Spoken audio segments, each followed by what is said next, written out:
तो hello everyone, आज हम एक्सप्लेन करने वाले हैं एक ऐसी मूवी को जहां पर टाइम पैराडॉक्स को इतनी भयानक लेवल से दिखाया गया है कि इसको देखने में लिटरली दिमाग की नसें फट जाती हैं। यहाँ पर ऐसे टाइम पैराडॉक्स को दिखाया जा रहा है जिसमें कि जब तक हम लोग जैसे जैसे एंड में जाते जाते हैं वैसे वैसे पता लगता है कि हम लोगों के साथ तो इस मूवी ने ऑलरेडी खेल खेल दिया था। इस मूवी का नाम है ट्रायंगल, जहां पर एक लड़की टाइम लूप में अपने आप को जानबूझकर फंसा कर रखती है जिससे कि वो अपने मरे हुए बच्चे को जिंदा कर सके, लेकिन उसकी वजह से यहाँ पर ऐसी ऐसी चीजें हो जाती है जिससे कुछ पता नहीं लगता है। ऐसा लगता है कि मान के टाइम के कंट्रोल में हर एक चीज होती है। तो समझते हैं इस कॉम्प्लेक्स सी मूवी को बहुत ही ज्यादा इजी वे में, और इसकी एंडिंग तो हम बहुत ज्यादा अच्छे से समझाने वाले हैं।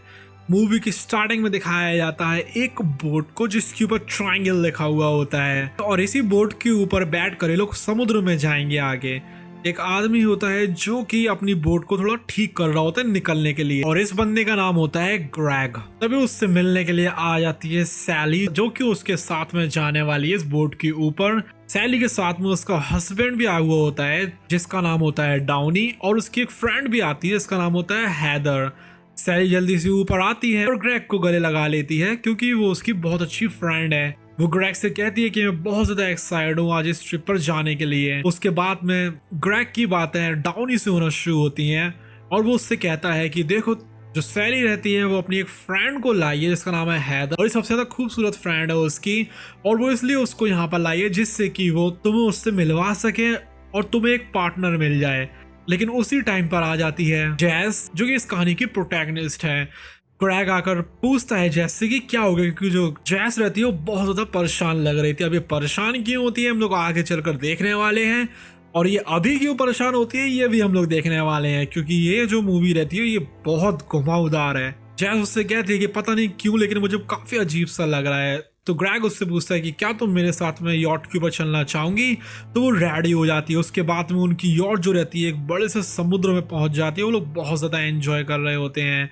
एक बंदा होता है ग्रेग के साथ में जिसका नाम होता है विक्टर, जो कि इस पूरी शिप की देखरेख कर रहा होता है, और जो सेल्स होती है उनको हवा में ऊपर की तरफ कर रहा था, इससे कि हवा की हेल्प से जो बोट रहती है वो और ज्यादा स्पीड पर आगे की तरफ बढ़ सके। लेकिन तभी एकदम से सीन दिखाया जाता है जिसमें कि जो जैस रहती है वो समुद्र किनारे लेटी हुई थी, और वहां पर लहर के साथ में किसी के कपड़े बहे हुए आ रहे थे, और जैसे ही वो जो लहर का जो पानी है तो उसके पैरों तक पहुंचता है वो एकदम से उठती है, और उसको पता लगता है कि वो तो बोट के अंदर ही, और वो बस एक सपना था। वही हैदर जो रहती है उससे आकर कुछ बातें करती है कि तुम्हें क्या हो रहा है। जैस कहती है सब कुछ ठीक है। उसके बाद में जहां पर कि ग्रेग की बात होती है विक्टर से, विक्टर कहता है कि मुझे ये जो जैस रहती है ये कुछ ज्यादा सही नहीं लग रही है। जिस टाइम पर ये यहाँ पर आ रही थी मैंने इससे पूछा था कि तुम अपने बच्चे को साथ में लेकर नहीं आई हो, तो जैस कह रही थी कि वो स्कूल गया है, लेकिन वो उस दिन सैटरडे था और वो लोग जहाँ पर रहते हैं उस जगह पर सैटरडे को स्कूल नहीं जाया जाता है। लेकिन तभी ग्रेग कहता है कि तुम भूल गए हो शायद कि उसका जो बच्चा रहता है वो एक स्पेशल स्कूल में है जो कि सैटरडेस को भी खुले हुए रहते हैं। उसके बाद में जो हैदर रहती है ऊपर की तरफ आ जाती है, और जो जैस रहती है वो खड़ी हो जाती है आकर ग्रेग के पास में, और वो लोग काफी सारी बातें कर रहे होते हैं। ग्रेग उससे कहता है कि ये देखो जरा कितनी सारी यहाँ पर जो सी बर्ड्स रहती हैं उड़ने में लगी हुई हैं, और क्या तुम इस शिप को संभालना चाहूंगी। तो जो जैस रहती है वो खुद से चलाना शुरू कर देती है उस बोट को। वहीं जो हैदर रहती है उसके बात हो रही होती है सैली के साथ में। सैली कहती है कि ये जो जैस रहती है इसका एक बच्चा भी है छोटा सा, और ये मेंटली काफी ज्यादा डिस्टर्ब है, इसलिए शायद जो ग्रेग रहता है उसकी काफी ज्यादा फिक्र करता है। लेकिन हैदर कहती है हाँ टेंशन लेने वाली बात नहीं है। लेकिन सैली उससे कहती है तुम्हें उसके पास में जरूर जाना चाहिए और उससे बात करना चाहिए। थोड़ी देर बाद जो विक्टर रहता है वो एक और सील को ऊपर करता है जिससे कि बोट की स्पीड और ज्यादा बढ़ जाती है, और अब जो ग्रेग रहता है वो उससे हैंडल को ले लेता है बोट, क्योंकि स्पीड काफी ज्यादा हो गई थी। उसी टाइम पर हैदर आ जाती है और थोड़ी बात करना शुरू करती है ग्रेग के साथ में, इसलिए जैस कहती है कि ठीक है मैं ऐसे चली जाती हूँ, तुम उससे बात कर सकते हो। अब वो हैदर से बात कर रहा होता है और हैदर क्लियरली कहते हैं चिंता नहीं करो मैं तुम्हें बिल्कुल भी इंटरेस्टेड नहीं हूँ। जो विक्टर रहता है उसके हाथ में पता नहीं क्या होता है, एकदम से जो हवा रहती है वो चलना बंद हो जाती है, और जो बोट रहती है वो वहीं की वहीं रुक जाती है। और ग्रेग सोचता है कि ये क्या हो रहा है। वो थोड़े बहुत अंदाजे लगाता है कि हाँ ऐसे सीन मैंने पहले भी देखे हैं, लेकिन ऐसे नॉर्मल कंडीशन में तो नहीं होता है। लेकिन तभी जो डाउन ही रहता है वो उससे कहता है कि उधर की तरफ देखो वो एक बहुत बड़ा तूफान हम लोगों की तरफ आ रहा है। जो तूफान रहता है वो बहुत बड़ा, इसलिए ग्रेग सबसे कह देता है कि तुम सब लोग अपनी लाइफ जैकेट को पहन लो और नीचे की तरफ चले जाओ। इसे सब लोग नीचे की तरफ चले आते हैं, लेकिन जो लहरें रहती हैं वो बहुत ज्यादा भयानक लेवल की होती हैं, जिसकी वजह से उनकी जो बोट रहती है आखिर में डूबी जाती है नीचे की तरफ। लेकिन जैसे करके सब लोग बच गए थे और सब लोग आ जाते हैं उस बोट के ऊपर। अब यहाँ पर उस बोट के ऊपर काफी टाइम तक लोग बैठे रहते हैं, तूफान बीत चुका था और जैसे कि मान के चलो वो लोग किसी और टाइम में आ चुके हो। यहाँ पर सूरज निकले आता है और धूप काफी कसके होने लगती है, लेकिन तभी यहाँ पर एक शिप आता है, बहुत बड़ा शिप आता है जिसका नाम होता है एओलस।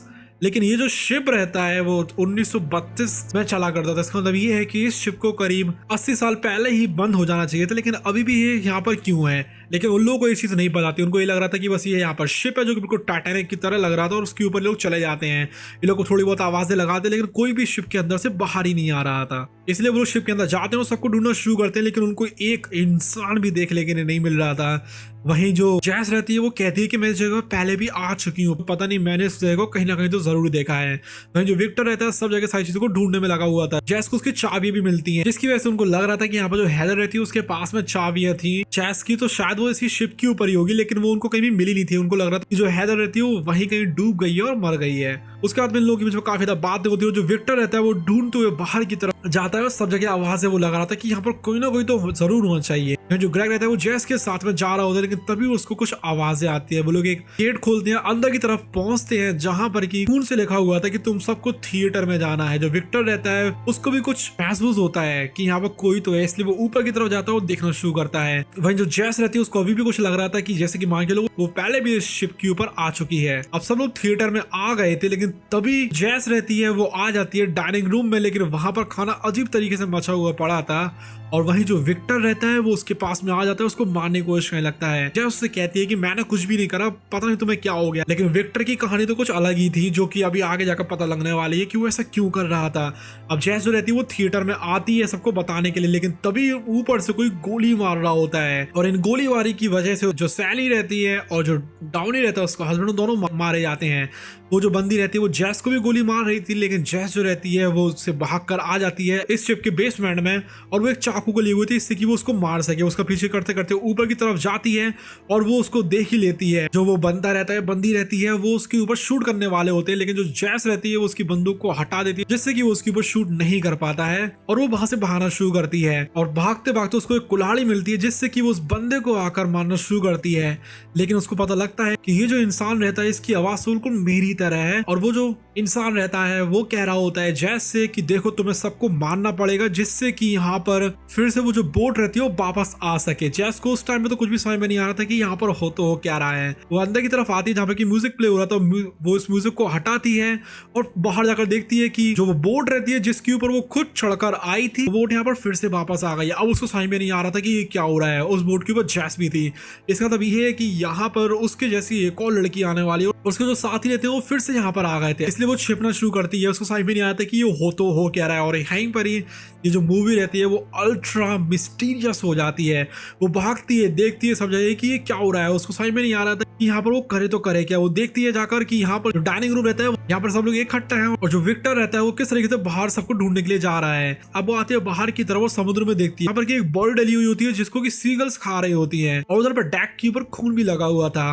जो विक्टर रहता है वो बाहर की तरफ आता है और जो जैस रहती है उसको सबको समझाने की कोशिश करती है, लेकिन चीजें इतनी ज्यादा अजीब होती हैं कि जो विक्टर रहता है उसको कुछ भी समझ में नहीं आ रहा था। उसको लग रहा था कि ये जो जैस रहती है वो पागल हो गई है। विक्टर उसको थोड़ा बहुत मजाक उड़ाता है और गलती से जो जैस रहती है वो विक्टर को पीछे की तरफ ढकेल देती है, जिसकी वजह से कील जो रहती है वो विक्टर सर के पीछे घुस जाती है। इसकी वजह से उसको बहुत खून आने लगता है। इसलिए जो जैस रहती है वो भागती हुई जाती है जहां पर वो देखती है कि जो ग्रैग रहती है और उसी का एक जो रूप रहता है वो बाहर की तरफ आ रहे थे सबको ढूंढने के लिए। अब उसका सिर चकराने लगता है। उसको समझ में नहीं आता कि हो तो क्या रहा है। वो एक जगह पे पहुंचती है जहां पर की चिट्ठियां थी जिसमें कि उसने कुछ लिखा हुआ था और वो एग्जैक्टली उसने वही लिखा हुआ था जो कि वो पहले भी लिख चुकी है। और यहाँ पर काफी सारी चिट्ठियां थी। इससे बहुत ज्यादा डार्क मिस्टीरियस चीज यहाँ पर सामने आ रही थी। वो जाती है और देखती है कि यहाँ पर तो काफी सारी बंदूकें भी हैं। वो एक बंदूक को उठा भी लेती है और सोचती है कि क्या मुझे उन सबको मार देना चाहिए या फिर क्या करना चाहिए। वो अपने लॉकेट को निकालती है और देखती है अपने बच्चे को और उसकी नजर पड़ती है नीचे की तरफ जहां पर कि बहुत सारे जो लॉकेट्स रहते हैं वो ऑलरेडी डले हुए थे।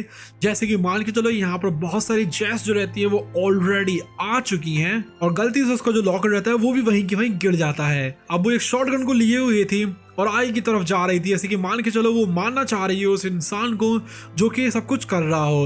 विक्टर अंदर की तरफ आता है और उसको बहुत सारा खून निकल रहा था। जो जैस रहती है वो विक्टर से कहती है देखो मेरी कोई भी गलती नहीं हो, मैं सब कुछ नहीं कर रही हूँ। तभी जो जैस रहती है वो अपनी एक और रूप को ढूंढ ही लेती है और विक्टर से कहती है कि देखो तुम देख रहे हो ना विक्टर, मैं झूठ नहीं बोल रही थी, असल में ये जो है वो कर रही थी सब कुछ ना कि मैं। वो बंदूक से उसको मारने वाली होती है लेकिन वो मार नहीं पाती है, इसलिए जैस का दूसरा रूप रहता है वो वहां से चला जाता है। वहीं दूसरी तरफ जो विक्टर रहता है वो मर जाता है क्योंकि खून बहुत निकल चुका था, और जो ग्रेग रहता है उसको भी एक गोली पड़ी हुई थी इसलिए उसकी जान निकल रही थी। इसलिए जैस यहाँ पर आती है और कहती है सैली से और डाउन इसे कि तुम लोगों को यहाँ से निकलना चाहिए ना तो तुम लोग मारे जाओगे।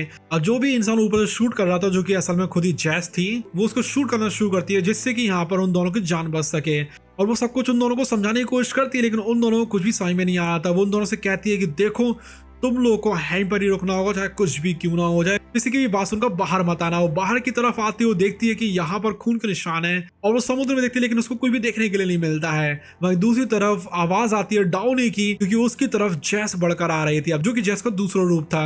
अब जैस आगे की तरफ आती है और उन लोगों से कहती है देखो तुम लोगों को मेरे साथ आना चाहिए, मैं तुम लोगों को दिखाना चाहती हूँ। अब जो डाउनी रहते हैं जो सैली रहती है उनको तो नहीं पता थी कि ये कौन सी वाली जैस है, उसके पीछे चले जाते हैं। वहीं जो असली वाली जैस रहती है वो उसकी तरफ आती है और ढूंढने की कोशिश करती है लेकिन वो नहीं मिल रहे थे। वहीं जो फेक वाली जैस रहती है उसने ऑलरेडी डाउनी को खत्म कर दिया था और एक चाकू जो रहता है वो सैली को ही मार देता है। सैली को बहुत ज्यादा खून निकलने लगा था और भागते भागते जा रही थी छिप छिपा कर। अब यहाँ पर जो असली वाली जैस रहती है वो आकर चिल्लाकर कहती भी देखो मैं असली वाली हूँ, तुमने इसने चाकू मारा है वो मैं नहीं हूँ। लेकिन सैली को बिल्कुल भी यकीन नहीं हो रहा था, बल्कि वो रेडियो पर जाती है और बात करना शुरू करती है ग्रेग से जो कि असल में पास्ट में है। जब जिस टाइम पे वो लोग बोट के ऊपर थे उस टाइम पर ग्रेग की बात हुई थी इस लड़की से जो कि असल में सैली है, जो कि अभी इस टाइम में से उसको पीछे के वाले टाइम में मैसेजेस भेज रही है लेकिन उनका जो मैसेज रहता है वो डिस्ट्रक्ट हो जाता है और वैसे अभी भी होता है। सैली जो रहती है वो सोचती है कि क्या यहाँ पर ये बाइक काम कर रहा है। उसके बाद जो सैली रहती है वो यहाँ से भी भाग जाती है और वहीं जैस आती है उसके पीछे से और देखती है कि क्या ये माइक काम कर रहा है और वो माइक काम नहीं कर रहा था। अब जैस रहती है ऊपर की तरफ चढ़कर आती है जहां पर कि वो देखती है बहुत सारे सैलीज को, कम से कम यहाँ पर 30 या 40 सैली जो रहती है वो पड़ी हुई थी और सबकी सब मुर्दा थी और एक उनमें से जिंदा थी जो कि वो वाली सैली है जो कि उसके बाद में आई थी। अब जो जैस रहती है वो सैली को सब कुछ बताना शुरू करती है लेकिन जो सैली रहती है उसको तो कुछ यकीन ही नहीं हो रहा था।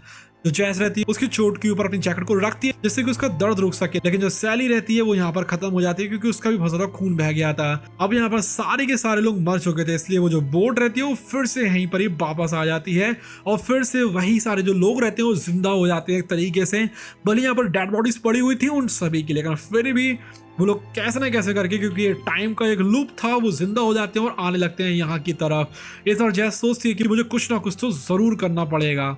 जो सारे लोग रहते हैं ऊपर की तरफ आ जाते हैं और वो सोचती है कि मुझे किसी भी हालत में शिप को रोकना पड़ेगा जिससे कुछ तो हो सके।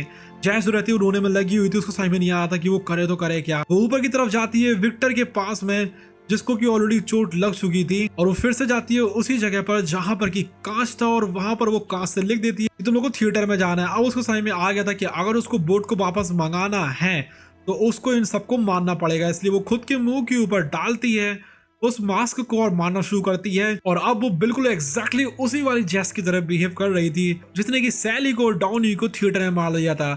हमें पता है गाइस आप लोगों का दिमाग यहाँ पर ऑलरेडी चकराना शुरू हो चुका होगा क्योंकि ये मूवी बहुत ज्यादा कॉम्प्लेक्स है, लेकिन फिर भी इतना ज्यादा इजीली हो सके उतना ज्यादा इजीली हम समझाने की कोशिश कर रहे हैं। जो सैली रहती है वो ग्रेग को मार देती है क्योंकि उसको घर वापस जाना था। उसके बाद वो आती है और जो सैली रहती है जो डाउनी रहती है उनको भी मारना शुरू कर देती है। और अब जो इस टाइम वाली सैली आई होती है वो उसको भी मारने वाली होती है, लेकिन फिर सब कुछ वही होता है। उन दोनों में फाइट होती है। जो नई वाली जैस आई हुई होती है वो कुल्हाड़ी को उठाती है और जो पुरानी वाली जैस रहती है उसको पानी के अंदर गिरा देती है। और जो पुरानी वाली जैस रहती है उसकी आंखें खुलती है, वो अपने आप को बीच पर पाती है और यही सपना उसको असल में उस बोट में भी आया था जिस टाइम पर वो यहाँ पर आने वाली थी। वो किनारे पर पहुंच चुकी थी और जैसे जैसे करके भाग भूग कर पहुंच जाती है अपने घर तक जहां पर कि उसका जो बेटा रहता है वो ड्राइंग्स को करने में लगा हुआ था। और वो देखता है यहाँ पर ऑलरेडी जो प्रेजेंट जैस है उसको कि वो किस तरीके से अपने बेटे को मारती है और अगर वो थोड़ी बहुत भी गलती कर दे तो उसको वो बहुत बुरी तरीके से बर्ताव करती है। इसलिए यहाँ पर ये जो जैस रहती है वो असल में अपने आप को मारने के बारे में सोचती है जिससे कि उसका जो बेटा रहता है उसको वापस मिल जाएगा और ये वाली जो जैस रहती है वो खत्म हो जाएगी। वो बाहर से लाती है एक हथौड़े को और वो उसको मार डालती है, लेकिन यहाँ पर जो उसका बेटा रहता है वो सब कुछ देख लेता है, इसलिए वो उसको अपने आप से चिपका लेती है और गाड़ी के अंदर रखती है उस डेड बॉडी को और अपने बेटे को भी बिठा देती है। गाड़ी के अंदर वो जाना शुरू कर देती है, लेकिन तभी एक सीगल जो रहती है एक शीशे से टकरा जाती है आकर, इसलिए जो जैस रहती है वो सीगल को लेती है और जाकर फेंक देती है समुद्र किनारे। लेकिन अजीब बात तो ये थी कि यहाँ पर ऑलरेडी बहुत सारी सीगल्स डाली हुई थी। इसका मतलब ये है कि वो ऑलरेडी यहाँ पर काफी बार आ चुकी है और जो सीगल्स रहती हैं पुराने वाली उनकी बॉडीज ऑलरेडी सड़ने लगती हैं। अब जैस गाड़ी के अंदर बैठती है, लेकिन जो विंडशील्ड रहती है उसके ऊपर ऑलरेडी खून सना हुआ था, इसलिए उसका बेटा चिल्लाना शुरू करता है और कहता है कि इस खून को जल्दी से हटाओ। इसलिए वो वाइपर को चलाती है, उस खून को हटाती है, लेकिन वो पीछे की तरफ देख रही थी, इसलिए एक ट्रक आता है जिससे उसकी कार टकराती है और वो जो कार रहती है रोल होकर बहुत दूराई पर गिरती है, जिसकी वजह से यहाँ पर जो जैस रहती थी जो कि अपने बच्चे को होता था मारती थी, वो यहाँ पर मारी जाती है और उसका बेटा ही मारा जाता है। और यहाँ पर एक लौती चीज ऐसी होती है जो कि हमें समझ में नहीं आई है इस मूवी में कि यहाँ पर जो जैस रहती है क्योंकि एक्सीडेंट हुआ है वो बच कैसे गई एकदम एक्यूरेटली बिना किसी चोट के, और तो और वो जिस टाइम पे पानी में गिरती है तो वो यहाँ पे पानी से कैसे बीच के ऊपर आ जाती है, वो भी एक बहुत ज्यादा अजीब सी चीज है जो कि हमें समझ में नहीं आई इस मूवी के अंदर। अगर किसी को आई हो तो प्लीज हमें कमेंट सेक्शन में जरूर बताएं। लेकिन अभी ये मूवी खत्म नहीं हुई है, अभी तो इससे भी ज्यादा कॉम्प्लेक्स चीज होने वाली है जिसको देखकर दिमाग हिल जाएगा। जैसे यहाँ पर खड़ी हुई थी सही सलामत, एक आदमी पीछे से आकर उससे कहता है कि ये जो बच्चा रहता है वो तो मर चुका है और अब इसको कोई नहीं बचा सकता है। और वो जो आदमी रहता है वो एक ऑटो वाला था, वो जैसे कहता है कि क्या मैं तुम्हें राइड दे दूं, जैस कहती है ठीक है मुझे हार्बर की तरफ ले चलो, क्योंकि अब जैस को समझ में आ गया था कि अगर उसको अपने बच्चे को जिंदा करना है तो उसको फिर से टाइम में पीछे जाना पड़ेगा। इसका तो ये है कि उसको उस लूप को फिर से चलाना पड़ेगा, इसलिए वो हार्बर पर आ जाती है, वो उठती है वहां से और ग्रेग के पास आना शुरू करती है जहां पर कि विक्टर उसको मिलता है और उन दोनों की बातें होती है और वो ग्रेग से मिल जाती है। इसका मतलब ये है ये जो जैस रहती है इसको ऑलरेडी सब कुछ पता है कि इसको करना क्या है, लेकिन किसी को भी बताएगी नहीं जिससे कि सारी चीजें फिर से उसी तरीके से रिपीट हो सके। तो वो ग्रेग के पास में आती है और तैयार थी फिर से उसी बोट के ऊपर बैठकर जाने के लिए, जिससे कि उस चीजों को वो रिपीट कर सके। और ये जो लूप रहता है, ये जो साइकिल रहती है वो बस रिपीट ही होती रहती है हमेशा हमेशा के लिए। इसका मतलब ये है कि जिस टाइम से मूवी की स्टार्टिंग हुई थी उस टाइम से ऑलरेडी ये लूप चल रहा था, जो कि बहुत ज्यादा कॉम्प्लेक्स लेवल की चीज है। मतलब इस मूवी को जैसे ही देखना शुरू करूंगा तो हम लोग ऑलरेडी एक लूप में फंस चुके होते हैं और वो जो लूप रहता है वो कंटिन्यू रहता है। कुछ चीजें हैं जो कि हमें समझ में नहीं आई इस मूवी के अंदर, दो चीजें नहीं आई थी असल में, लेकिन फिर भी इस मूवी ने सच में बहुत मजे दे दिए थे क्योंकि इसने पूरा दिमाग हिला डाला था। इतनी ज्यादा कॉम्प्लेक्स जो मूवीज रहती है हमने बहुत कम ही देखी है आज तक। ऑलराइट, अगर आप लोगों को इस मूवी का एक्सप्लेनेशन अच्छा लगा तो प्लीज सब्सक्राइब कर लीजिए, ऐसी और मूवीज आती रहेंगी। अभी के लिए bye bye, love you all, take care.